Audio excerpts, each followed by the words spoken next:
Assalamualaikum warahmatullahi wabarakatuh. Bismillahirrahmanirrahim. Nawaitu talabal ilmi izalata jali'an namsi man sa'iri juhali wa ihya'ad dini wa ibqa al-islami bil ilmi wa daral akhirati wa ridallahi ta'ala wa syukran ala nikmatil aqli wa nikmatil syahatil badani fadlillahi ta'ala ila hadratin nabil mustafa syaitina Muhammadin sallallahu alaihi wasallam wa ala alihi wa ashabihi wa azwajihi wa dzurriyyatihi wa ali bidzikri man khususan khosatan ila muslim ada kitab mabati fikih Syekh Umar Abdul Jabbar wa jami' talamidi wa masyayikhina wa ma'al bil kutub allati ta'lamna wa lamna sallallahu ta'ala lahumul fatihah. A'udzu billahi minasy syaithanir rajim. Bismillahirrahmanirrahim. Alhamdulillahirabbil alamin. Arrahmanirrahim. Maliki yaumiddin. Iyyaka na'budu wa iyyaka nasta'in. Ihdinas siratal mustaqim. Shiratal ladzina an'amta 'alaihim ghairil maghdubi 'alaihim waladdallin. Rabbi firli wa liwalidayya mu'minina amin. Mari kita mulai pelajaran kita hari ini, yaitu kitab Mabadi Fikih juz Falis ya. Kitab Mabadi juz yang ketiga, insyaallah untuk hari ini akan menerangkan tentang bab sholatul jenazah ya. Mari kita mulai. Bismillahirrahmanirrahim. Qala al-musannif rahimahumullah ta'ala wa nafa'ana biha bi'alami fitarain amin. Sholatul janazati. Sholatul janazati utai kiku bab nerangke sholat jenazah. Sholatul janazati utai kiku bab nerangke sholat jenazah. Sekarang babnya menerangkan tentang sholat jenazah. Alladzi utai perkara. Alladzi utai perkara yajibu kang wajib. Yajibu kang wajib apa alladzi lil mayiti maring mayit. Lil mayiti maring mayit. Iku ghusluhu ngedusi mayit.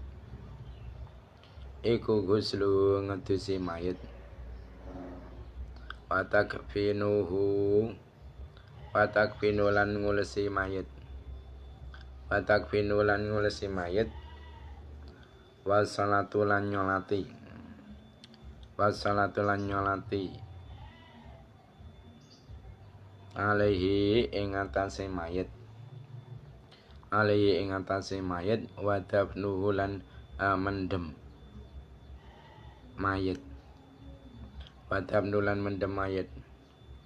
Waya utawi husluhu watakfinuhu wa salatu alaihi wa tabnuhu iku fatu kifayatin fatu kifayah. Iku fatu kifayatin fatu kifayah. Di babnya menerangkan tentang sholat jenazah. Nah, perlu saya mengetahui hal-hal yang wajib untuk kita lakukan sebagai orang muslim ketika mengetahui ada saudara kita, baik mungkin saudara mahram ataupun saudara sesama muslim, ada yang meninggal dunia dan dinyatakan sudah benar-benar meninggal. Kalau memang dia itu bukan yang meninggal dalam keadaan syahid dunia dan akhirat, maksudnya orang yang perang melawan orang-orang kafir yang memusuhi agama Islam, lantas dia itu terbunuh di medan perang, maka orang yang seperti itu dikategorikan orang yang mati syahid dunia akhirat. Jadi ketika kita itu mengetahui saudara kita ada yang meninggal, selain meninggal dalam keadaan syahid dunia akhirat, maka kewajiban kita terhadap mayit tersebut, yaitu memandikannya, mengkafaninya, mensolatinya, dan juga menguburkannya. Maka kalau sampai di antara kita ketika melihat saudara kita ini meninggal dunia yang tidak mati syahid, kok tidak kita mandikan atau tidak kita kafani, atau kita tidak mensolatinya, atau kita tidak menguburkannya, maka seluruh orang Islam ini berdosa, ya, berdosa. Kenapa? Ini merupakan kewajiban yang harus dilakukan oleh kaum muslimin. Nah, waya fardu kifayatin. Nah, kewajiban ini bersifat fardu kifayah. Maksudnya apa? Yaitu suatu kewajiban yang dibebankan kepada sekelompok orang muslim atau seluruh orang muslim, yang mana jika sudah ada dari sebagian dari mereka yang melakukannya, maka gugurlah kewajiban tersebut bagi yang lainnya. Namun yang mendapatkan pahala hanyalah orang yang melakukan hal tersebut. Jadi ketika kita ada yang melihat dari salah satu saudara kita yang meninggal, maka yang perlu kita lakukan adalah memandikannya, mengkafani, mensolati, dan menguburkannya. Nah, ghusl mayiti ay hadza ghusl mayiti utakiku nerangake ngedusi mayit. Ghusl mayiti adalah ghusl mayiti utakiku nerangake ngedusi mayit. Sekarang menerangkan tentang memandikan mayit, yang mana memandikan mayit ini adalah apa hukumnya tadi? Fardu kifayah. Yughsalu den dusi sapa mayit, yughsalu den dusi sapa mayit salasa marotin kelawan telu pira-pira ambalan. Salasa marotin kelawan telu pira-pira ambalan. Al-ula utai kang awal. Al-ula utai kang awal iku bisidrin kelawan godhong widoro. Iku bisidrin kelawan godhong widoro. Nah, wasaniatu utai kang kaping pindho. Wasaniatu utai kang kaping pindho iku bimain kelawan banyu. Iku bimain kelawan banyu. Iku bimain kelawan banyu. Wasali satu utai kang kaping telu. Wasali satu utai kang kaping telu iku bikaburin kelawan wangen-wangen. Iku bikaburin kelawan wangen-wangen kapur. Iku bikaburin kelawan wangen-wangen kapur. Jadi tentang memandikan mayit. Tentang memandikan mayit ini disunahkan untuk diulang 3 kali. Jadi basuhannya itu disunahkan untuk diulang 3 kali. Nah, ada wajibnya yaitu membasuh ke seluruh tubuhnya mayit itu 1 kali. Jadi ketika mayit itu sudah kita basuh secara merata, mulai dari atas kepala ya sampai bawah yaitu kaki, itu sudah terkena basuhan, sudah merata basuhannya, sekali saja itu sudah menggugurkan kewajiban. Namun yang sunnah yaitu diterangkan di sini adalah diulang 3 kali basuhan tersebut. Nah, basuhan pertama ini jelasnya yaitu setelah melakukan muqaddimah mandi. Jadi pelaksanaannya itu pastinya setelah apa? Setelah melakukan muqaddimah mandi. Nah, muqaddimah mandi apa saja? Di antaranya muqaddimah mandi Pertama, setelah jenazah itu kita bawa ke tempat pemandian, dalam keadaan masih tertutup oleh kain ke seluruh tubuhnya. Itu kita lepas tali-tali yang mengikat pada tubuhnya, semisal yang mengikat pada kedua tangannya, kedua kakinya, itu kita lepas semua. Dan juga mungkin ikatan yang ada di kepala kita lepas. Nah, setelah itu kan dia dalam keadaan posisi sudah telanjang ya, sudah dicopot pakaiannya. Setelah itu masih dalam keadaan tertutup oleh kain, yang mana kainnya itu harus kain yang bisa meresap, air itu bisa meresap ke tubuhnya. Maksudnya tidak kain yang tebal, kain yang pori-porinya itu arang, jarang.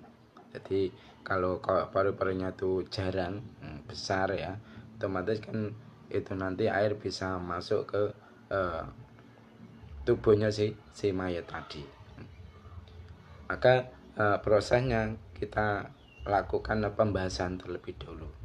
Kita lakukan pembasahan ke seluruh tubuh mayat, mulai dari anggota mayat yang kanan bagian depan, mulai dari atas kepala sampai ke kaki. Setelah itu yaitu baru anggota mayat bagian depan yang kiri kita basahi dengan air yang bersih dan suci. Setelah itu baru kita basahi anggota mayat yang kanan bagian belakang, berarti harus kita miringkan. Setelah itu baru kita basuh seluruh tubuh mayat yang kiri bagian belakang. Nah, setelah itu baru kita sabun, mulai dari kepala sampai kaki kita sabun, dan kita hilangkan perkara-perkara yang bisa menghalangi sampainya air ke kulit mayat. Misal mungkin ada bekas impus, atau mungkin ada darah-darah yang melengket di kulitnya mayat, ini kita hilangkan semuanya. Nah, setelah selesai baru itu nanti kita gosok ya, kita gosok juga, kasih sabun. Nah, usahakan kalau untuk menyabun anggota bagian kepala dan wajah ini memakai sabun bayi ya. Kenapa kok pakai sabun bayi, sabun bayi yang cair? Karena menurut promosinya tidak pedih di mata. Nah, adapun untuk menyabun selain kepala dan wajah, yaitu anggota tubuh badan, itu pakai sabun dewasa yang cair. Nah, setelah itu baru nanti pembasahan dari seluruh sabun tadi. Kita basuh, kita hilangkan sabun-sabunnya tadi dan kotoran-kotoran yang sudah kita gosok-gosok tadi. Nah, setelah itu baru tahap yang selanjutnya, yaitu kita wudukan. Setelah kita melakukan pembersihan dari sabun, baru kita wudukan jenazah tersebut, kita wudukan. Nah, perlu saya mengetahui, mewudukan jenazah ini hukumnya sunnah, tapi niatnya adalah wajib. Nah, setelah kita wudukan, baru langkah yang kelima ya, yang kelima muqaddimah ya, ini masih muqaddimah. Baru kita istinja, kita lakukan istinja kepada mayat dengan cara apa? Yaitu kita dudukkan mayat itu, kita dudukkan, terus kita tekan-tekan perutnya, supaya kalau memang ada kotoran yang mau keluar itu bisa keluar. Setelah itu baru kita istinjai. Nah setelah selesai istinja berarti mukadimahnya setelah selesai, maka langkah selanjutnya yaitu kita lumuri atau kita gosok si mayat tadi dengan menggunakan air yang dicampur dengan daun bidara. Nah daun bidara apa? Kalau bahasa alatnya kan sider itu daun bidara seperti ini ya, daunnya seperti ini. Nah ini nanti diusahakan yaitu ditumbuk lembut. Nah, setelah ditumbuk lembut itu nanti bisa kita pakai untuk apa? Menggosok. Insya Allah nanti ada busanya, atau mungkin bisa juga kita tambah dengan sabun. Sekarang ya zamannya maju, ada juga sabun bidara, dan sabun bidara ya terbuat dari daun ini ya. Daun bidara seperti ini. Jadi kita gosok-gosok dengan daun bidara seluruh tubuhnya mayat, mulai dari atas, terus kita lanjutkan anggota kanan, bagian mayat yang depan, setelah itu anggota kiri mayat yang bagian depan, setelah itu bagian anggota mayat yang kanan bagian belakang, setelah itu anggota mayat bagian kiri yang belakang. Itu kita gosok dengan daun bidara. Nah setelah itu baru kita bersihkan sabun-sabun tadi, kita bersihkan dengan basuhan.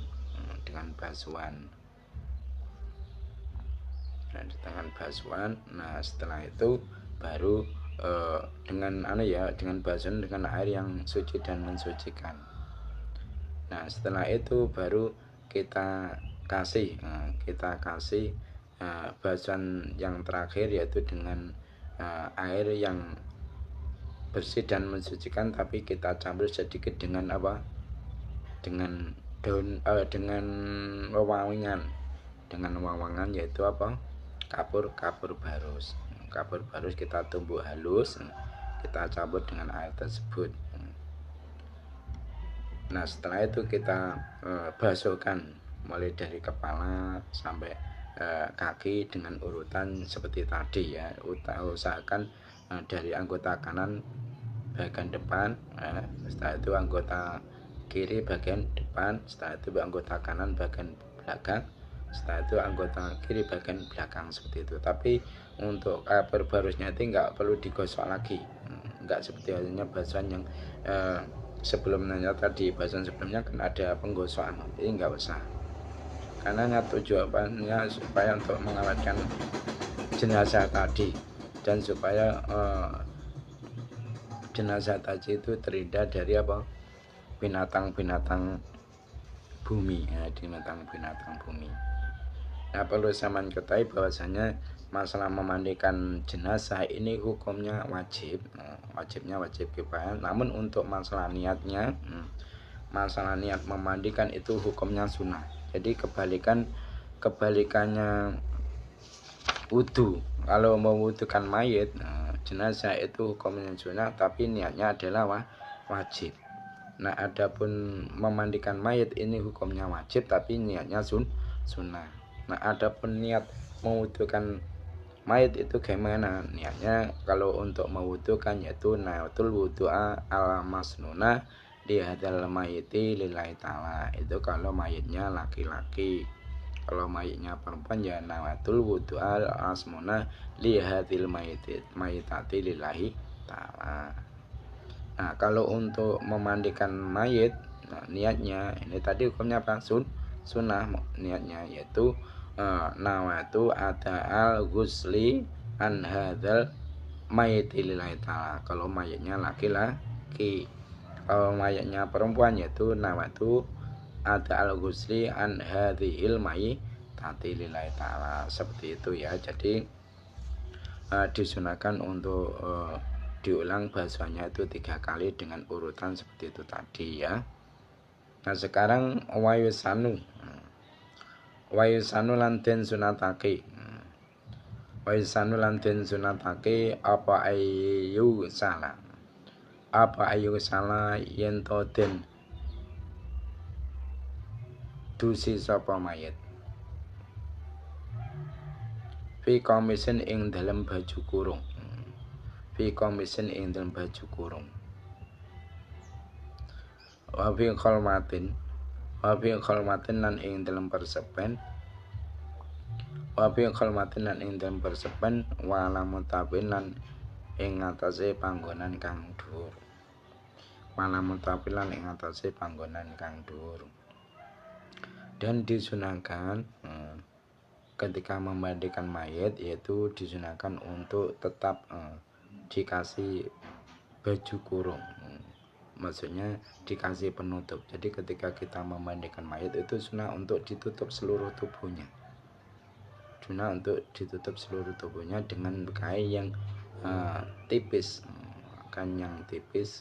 maksudnya pori-porinya itu besar-besar, yang akhirnya ketika kita guyur dari atas itu air bisa sampai ke kulitnya mayat.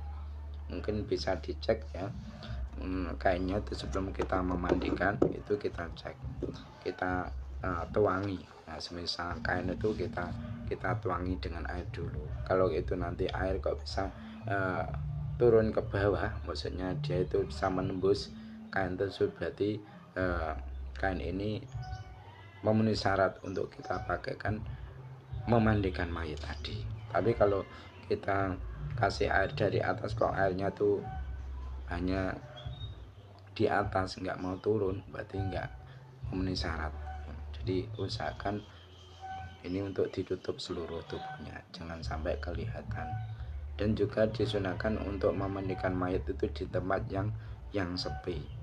Nah yang dimaksud sepi yaitu memandikan mayat hanya dilakukan oleh orang yang memandikannya, orang yang membantu memandikan, dan juga wali dari mayat tadi. Jadi yang dimaksud seperti itu yang mengetahui mayat itu, maksudnya yang mengetahui pelaksanaan pemandikan mayat itu hanya petugasnya saja, petugas memandikan dan juga pembantunya, dan mungkin salah satu dari wali mayat tadi. Jadi biasanya kalau memandikan mayat itu membuat kelompok yang terdiri dari 5 orang. Yang nomor 1 yaitu pemimpinnya, yang 4 orang yang lain itu adalah pembantunya atau asistennya, dan ditambah lagi yaitu mungkin 1 orang dari ahli warisnya si mayat tadi ya. Dan sunnah yaitu memandikan mayat di bawah atap.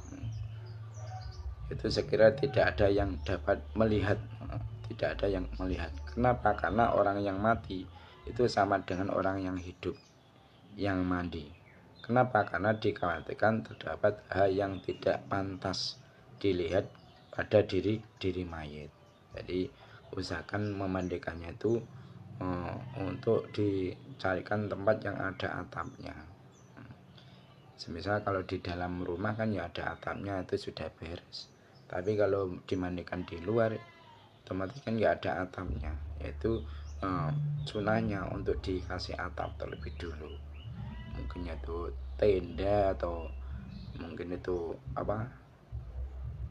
tarop kan ada atapnya itu ya. Nah dan sunah juga untuk dimandikan jenazah tersebut di tempat yang tinggi, yang sekira ketika air itu jatuh ke tanah, percikan itu tidak sampai ke mayat tadi, Semisal itu mungkin seperti hanya di atas meja itu kan sudah tidak sampai ke situ percikan air yang jatuh ke tanah. Seperti itu sunahnya. Nah sekarang takfinul mayiti, setelah selesai masa pembahasan memandikan jenazah, itu kita melangkah selanjutnya, yaitu ke tentang perkara yang berkenaan dengan mengkafani mayit. Itu nanti masalah memandikan jenazah yang lebih komplit. Mungkin kamu bisa melihat video-video kita yang berhubungan dengan itu, yaitu kajian kitab Janais, kitab Janais ya. Itu sudah kita bahas komplit insya Allah di situ. Mungkin kamu lihat lagi. Di sini hanya seperti itu ya, sekilas pembahasannya hanya sekilas tentang memandikan mayat. Lebih komplitnya yaitu kitab Janais ya. Sekarang takfinul mayiti ya. Takfinul mayiti utawi kiku takfinul mayiti utawi ngulesi mayit. Takfinul mayiti utawi ngulesi mayit iku yusanu den sunatake. Iku yusanu den sunatake apa takfinuhu ngulesi mayit. Apa takfinuhu ngulesi mayit bitalati lafa ifa. Bitalati lafa ifa kelan telu pira-pira lapis. Bitalati lafa ifa kelan telu pira-pira lapis. Wal mar'atu utawi mayit wong wadon. Wal mar'atu utawi mayit wong wadon iku bi izarin kelawan nyamping. Iku bi izarin kelawan nyamping. Wa khimarin lan kudung. Wa khimarin lan kudung. Wa komisin lan baju kurung. Wa komisin lan baju kurung. Walafafatani lan rong lapis. Walafafatani lan rong lapis. Nah, sekarang masalah mengkafani jenazah atau mayit. Kalau orangnya itu laki-laki, mayitnya laki-laki, maka sunnah untuk dikafani dengan 3 lapis kain kafan. Kalau mayitnya laki-laki, sunnah untuk dikafani dengan 3 lapis kain kafan. Nah, adapun wajibnya yaitu 1 lapis.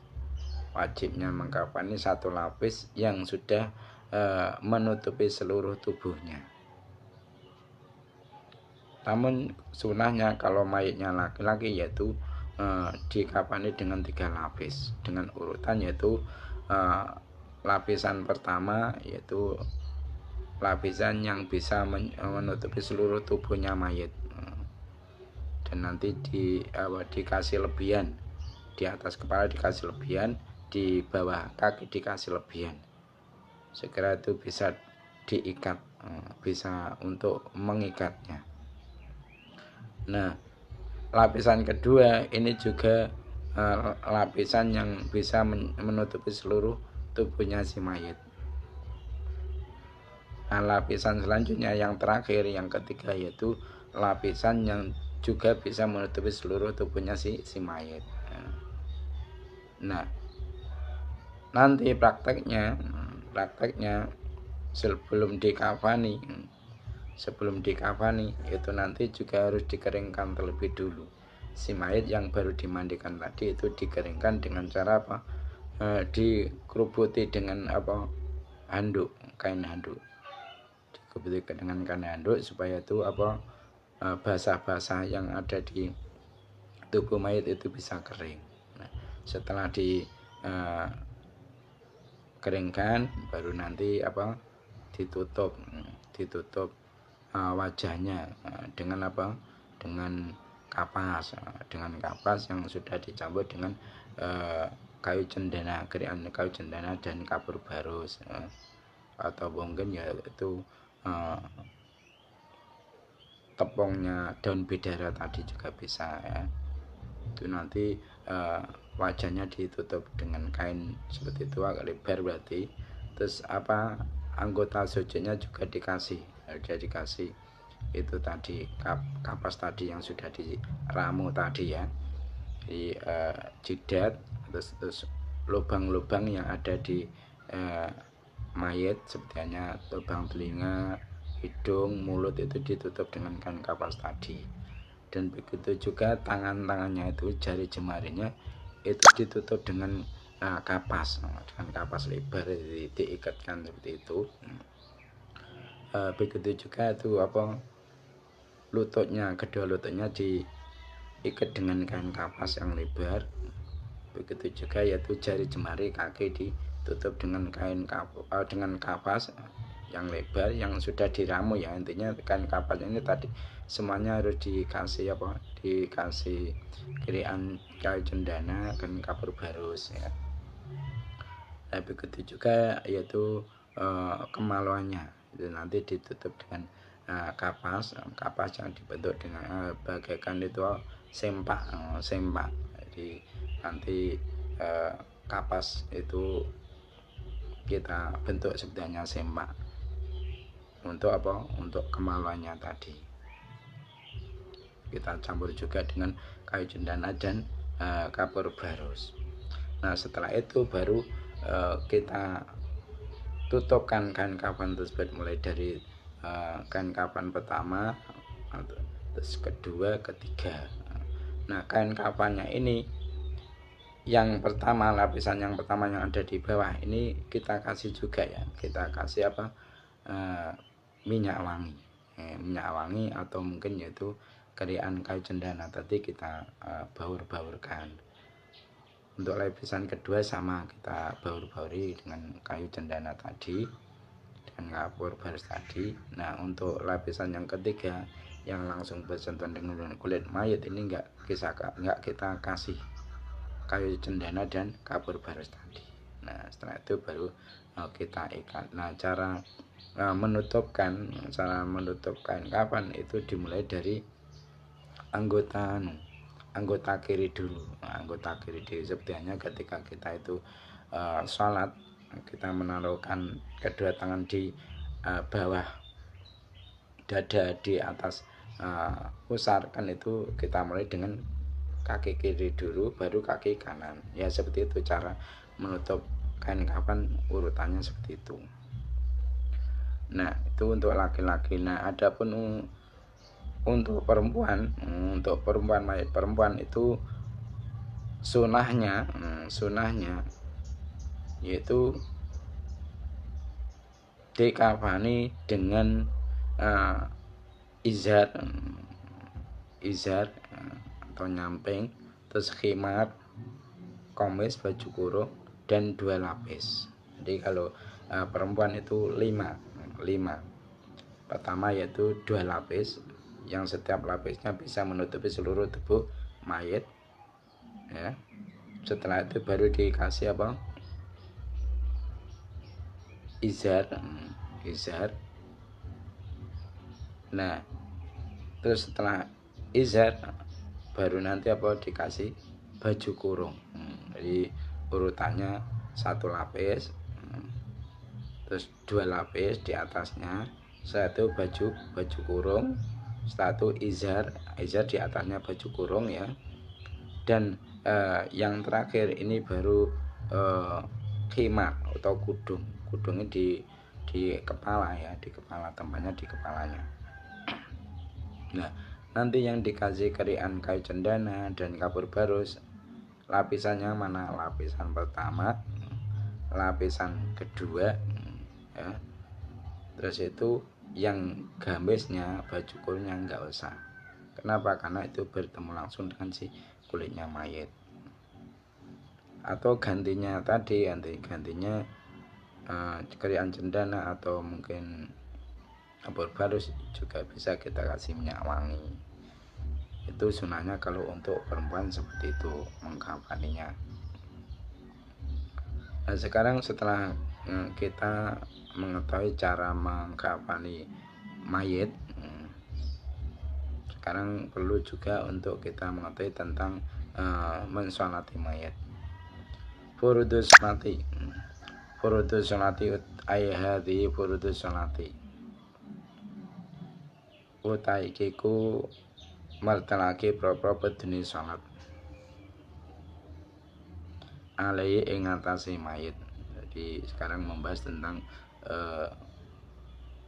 perdu-perdunya sholat jenazah ya. Perdunya sholat jenazah.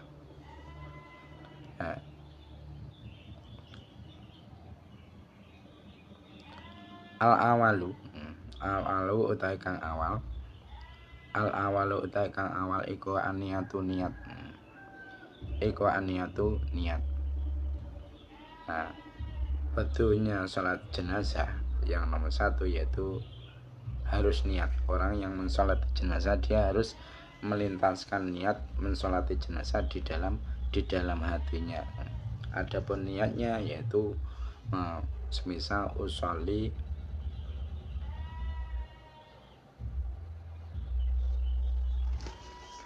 ala hadzal mayyiti arba'ata takbiratin fatakibatin makmuman ta'ala. Itu kalau mayitnya laki-laki.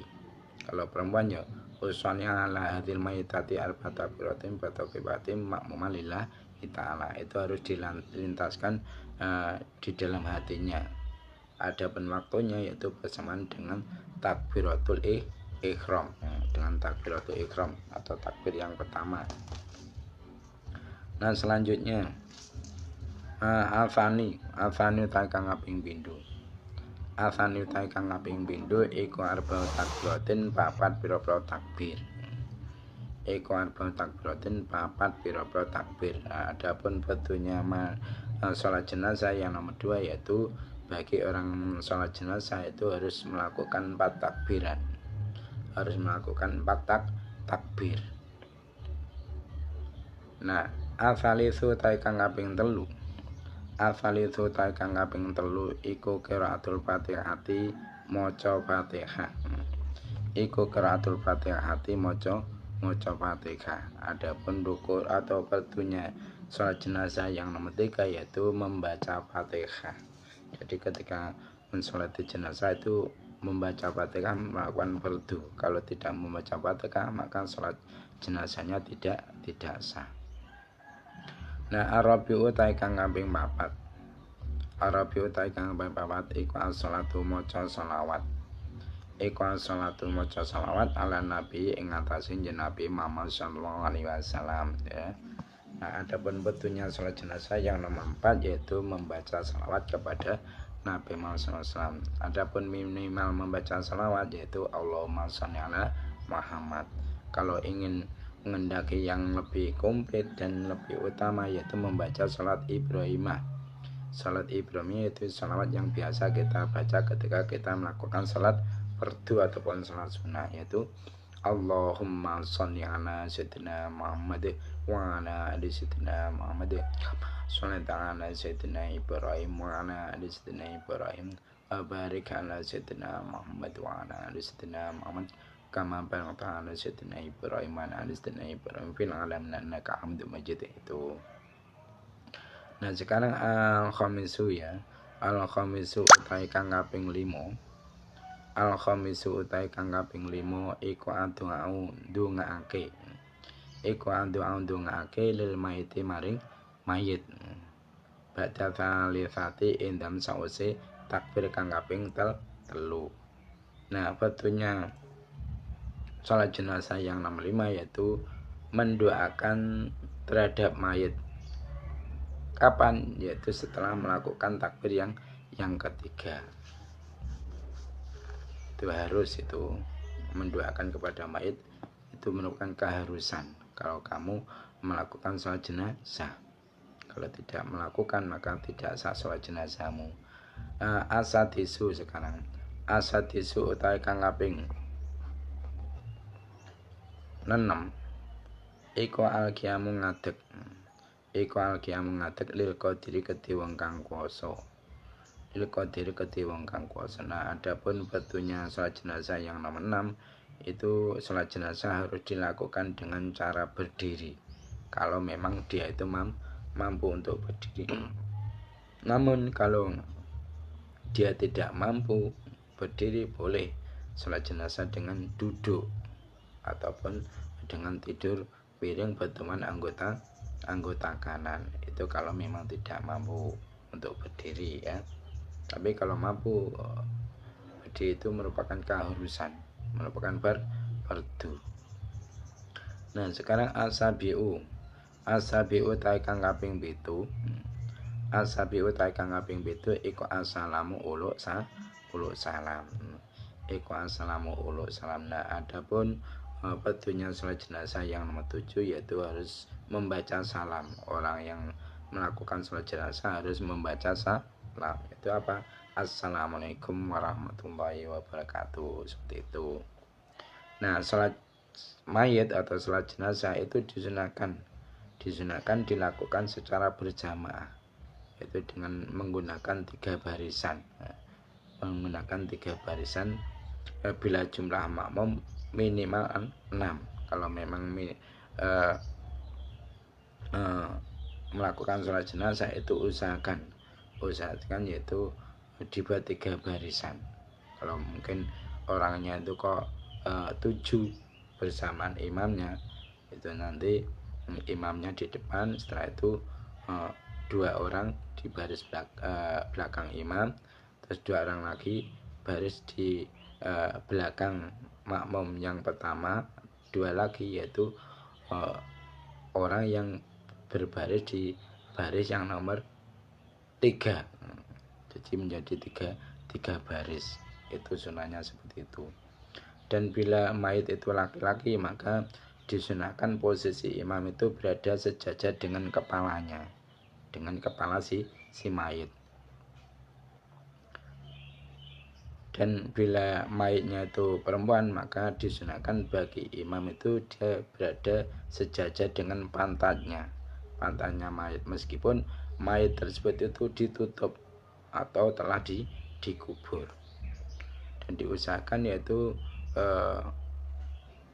anggotanya mayit itu yang paling banyak yaitu di arah kanannya si imam, di arah kanannya si imam. Berarti kalau ingin melakukan kesunahan melakukan sholat jenazah laki-laki, kan tadi imam disunahkan posisinya lurus di kepala mayit tuh. Berarti kalau di Indonesia jenazahnya itu apa? Kepalanya ditaruh di selatan, anggota lainnya di utara, kakinya di utara. Nah, kalau perempuan jenazahnya maka ya tetap kepalanya itu di utara dan kakinya di selatan. Seperti itu menurut keterangan dalam kitab Hasyah I'anatut Thalibin. Nah, sekarang menerangkan tentang mengkubur mayit.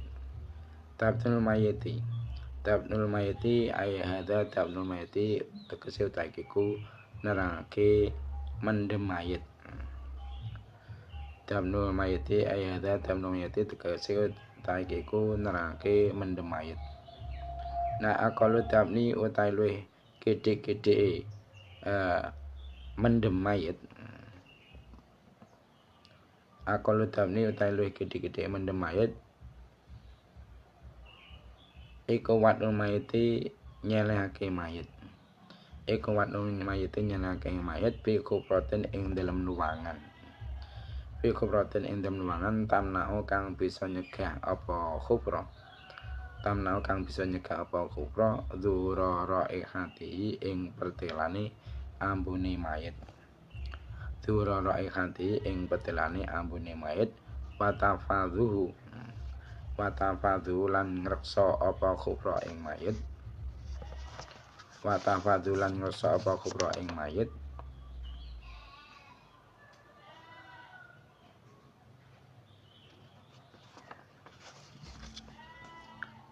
Minasibai saking hayan kang galak. Minasibai saking hayan kang galak. Wajibulan wajib apa tabnu mendem mayit. Wajibulan wajib apa tabnu mendem mayit mustaqbil kiblati hale kang madhep ke kiblat. Mustaqbil kiblati hale kang madhep kiblat. Nah, sekarang menerangkan tentang mengubur mayit atau mengubur jenazah. Nah, perlu saya ketahui bahasanya batas minimal mengubur mayit yaitu dengan meletakkan mayit dalam lubang di tanah yang bisa mencegah penampakan bau mayit dan menjaga mayit dari binatang buas.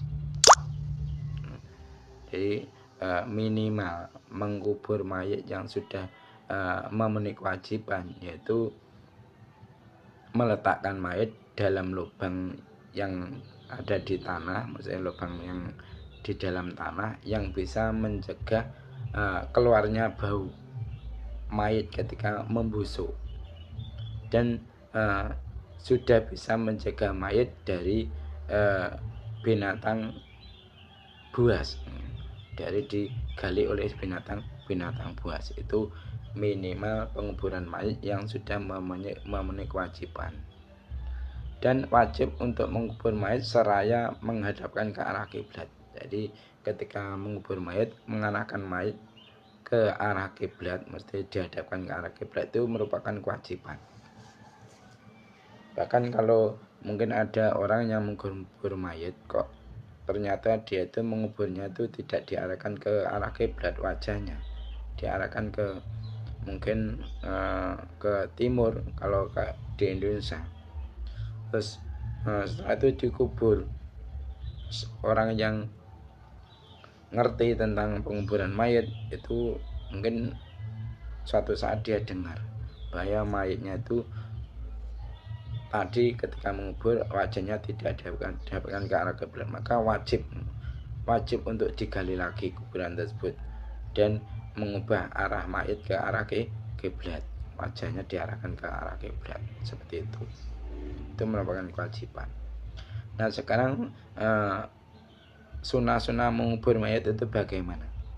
Nah, sunanul dafni utawi pra sunah mendem mayit, sunanu tapi utawi pra sunate mendem mayit iku ayu doa yen to den selake, iku ayu doa yen to den selake sapa al mayit bi kubrin ing dalem kuburan, bi kubrin ing dalem kuburan omku kang utawi jerune kubur, omku kang utawi jerune kubur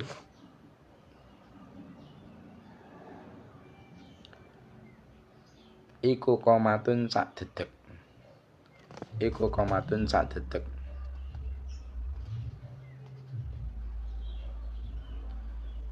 wa bastatun lan sak pengawi, wa bastatun lan sak pengawi, wa ayyul saka, wa ayyul saka lan yen to den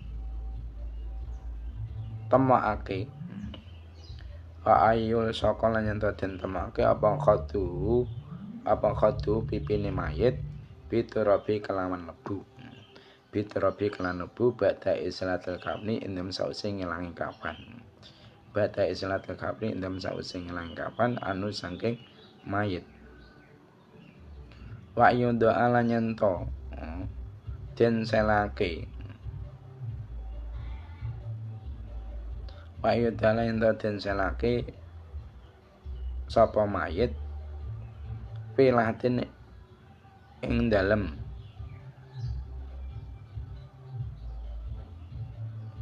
luang laket, pilatin ing dalem luang laket yusatu kang den tutupi apa laket, yusatu kang den tutupi apa laket bilabinin kelawan boto mentah, bilabinin kelawan boto mentah au khosabin utawa kayu, au khosabin utawa kayu, wa ayyulak kona lan yen to den talkin sapa mayit, wa ayyulak kona lan yen to den talkin sapa mayit ba'da dafni ndam sause mendem mayit, ba'da dafni ndam sause mendem mayit. Nah, sekarang membahas tentang sunah-sunah mengubur jenazah.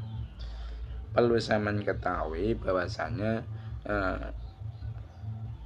disunahkan bagi kita ketika kita itu mengubur jenazah, yaitu mayit itu disunahkan bagi kita mayit itu kita letakkan dalam lubang kubur. Sunah mayit itu kita letakkan di dalam lubang kubur dengan kedalaman setinggi badan dan selambean tangan. Dan yang lebih utama yaitu sedalam 4,5 dhira, artinya 4,5 dhira, atau sekitar yaitu 216 cm.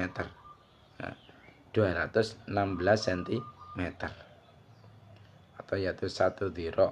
1 dhira itu sama dengan apa? 48 cm.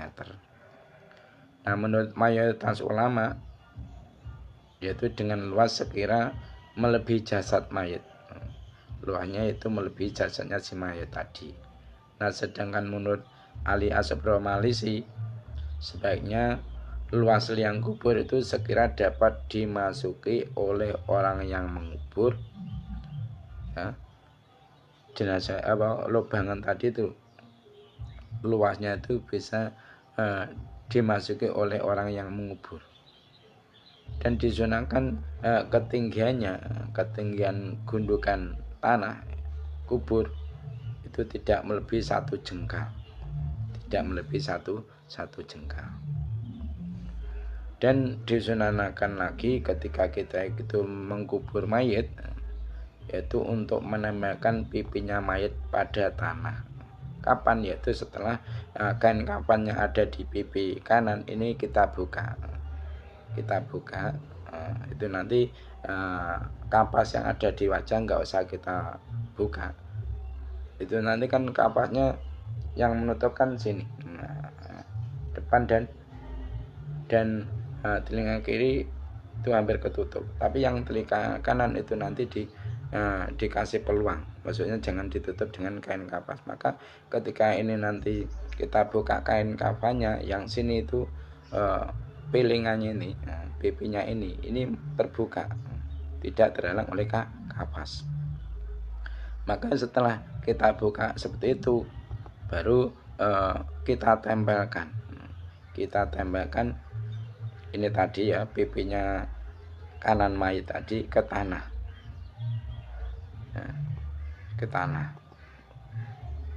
Nah, kalau memang ini pipinya mayit yang kanan ini tidak bisa menyentuh tanah karena mungkin kaku, dia nggak bisa nempel, nggak bisa lemas, nggak bisa nempel ke tanah, maka kita bantu dengan kita kasih ganja yaitu dengan tanah yang kita buat bulat, tanah yang keras, atau mungkin ya bisa dengan mungkin batu bata itu. Nah, kalau bisa itu nanti batu bata atau tanah yang kita buat kepalan yang kita pakai untuk membantu menempelnya pipi kanan ke tanah, itu kita bacakan surah Inang Nahu 7 kali seperti itu sunahnya. Nah, seterusnya kesunahan ketika kita itu mengubur jenazah, setelah jenazah itu kita taruh di tempat pemakamannya, itu sebelum diuruk tanahnya itu disunahkan untuk diberi penghalang antara tanah uruk dengan mayatnya tadi. Semisal dia itu dengan bata mentah, kita tata supaya bisa menghalang-halangi tanah urukan tadi ke jenazah, atau dengan semisal kayu, mungkin papan yang dipotong-potong, kita tutupkan di atas jenazahnya tadi. Nah, setelah itu disunahkan setelah kita kubur jenazah tadi, setelah selesai diuruk, disunahkan yaitu untuk ditalqin. Mayat tadi sunah untuk ditalqin. Nah, cara menalqinnya yaitu si orang yang mentalqin itu dia berada di sejajar dengan kepalanya mayit. Jadi dia berada berada di sejajar kepalanya mayit. Nah, jadi bagi si pentalkin itu disunahkan untuk berada di posisi kepala mayit, maksudnya sejajar dengan kepala mayit tadi.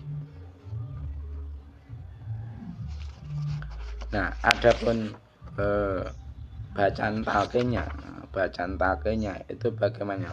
Contoh ya. Contoh talqinnya yaitu ya Abdullah ibna umatillah uzkur ma kharajta alai min dari dunya. Itu syahadatu alla ilaha illallah wa anna muhammadar rasulullah wa anna jannata haq wa anna nar haq wa anna al-ba'tha haq wa anna sa'ata atiyatul la raba fiha wa anna Allah yab'atsu man fil kubur wa annaka radita billahi rabba wa bil islami dina wa bi Muhammadin sallallahu alaihi wasallam nabiyya wa bil qur'ani imama wa bil ka'bati qiblatan wa bil mu'minina ikhwana. Itu contoh talqin yang sunnah untuk diajarkan ketika mayit sudah dimakamkan. Nah, selanjutnya yaitu menerangkan tentang sholat terhadap mayit yang keguguran. As-salatu ayati as-salatu takiku nerangake pro as-salatu ayati salatu tegese takiku nerangake nyolati ala sikti ing atase bayi keluron utawa bayi keguguran. Idza kharaja indem nalikane metu apa siktu. Idza kharaja indem nalikane metu sapa siktu min batni umi saking wetenge ibune siktu. Qabla tamami sitati asrin indem sadurunge sempurnane 6 pira-pira wulan. Yusaluden dusi.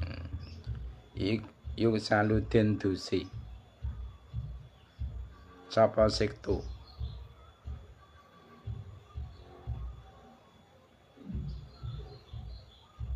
nanti ya panggilnya nanti yusaluden dusi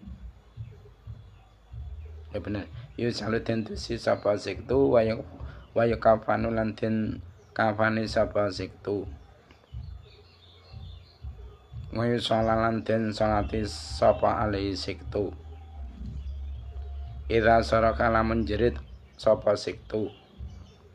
Idza saraka lamun jerit ya. In saraka lamun jerit sapa siktu indal wiladati indem nalikane lahir. Audharat utawa petelo. Audharat utawa petelo apa amaratul hayati pira-pira tengere urip. Apa amaratul hayati pira-pira tengere urip fi indal siktu. Contone kaane ketalaja kaya yen to kronca-kronca sapa siktu. Taharraka utawa obah-obah sapa siktu. Nah wa ila lan namen ora insoroha ilah ya fayajibu mongko wajib apa ghusluhu ngedusi siktu wa takfinulan ngulesi siktu wa tabnulan mendem siktu wa tarumulan haram ali ing atase siktu apa salatu nyolati. Nah wa in balagolan lamun wis tumeka sapa siktu wis tumeka zamana nakhiruhi ing mangsane niyop roh zamana nakhiruhi ing mangsane niyop roh fi ing dalem siktu wa ale utai siktu iku mi'atun awas wa hale utawi zamana nakhiruh ya wa khali utai zamana nafiru iku mi'atun 100 wa isruna lan 20 wa isruna lan 20 apane yaman dinane. Nah sekarang yang terakhir menerangkan tentang sholat terhadap bayi yang keguguran. Nah perlu saya mengetahui ketika bayi itu kok keluar dari perut ibunya itu sebelum genap usia kandungan mencapai 6 bulan, maka bayi tersebut itu dimandikan saja. Jadi jenazah bayi tersebut itu dimandikan, ya, dikafani dan disolati. Catatannya yaitu bila bayi tersebut itu telah berteriak ketika dilahirkan, dia itu berteriak, mungkin menangis ya. Setelah menangis kok dia itu mati, maka kewajibannya apa? Yaitu memandikan, mengkafani, mensolati dan menguburkannya.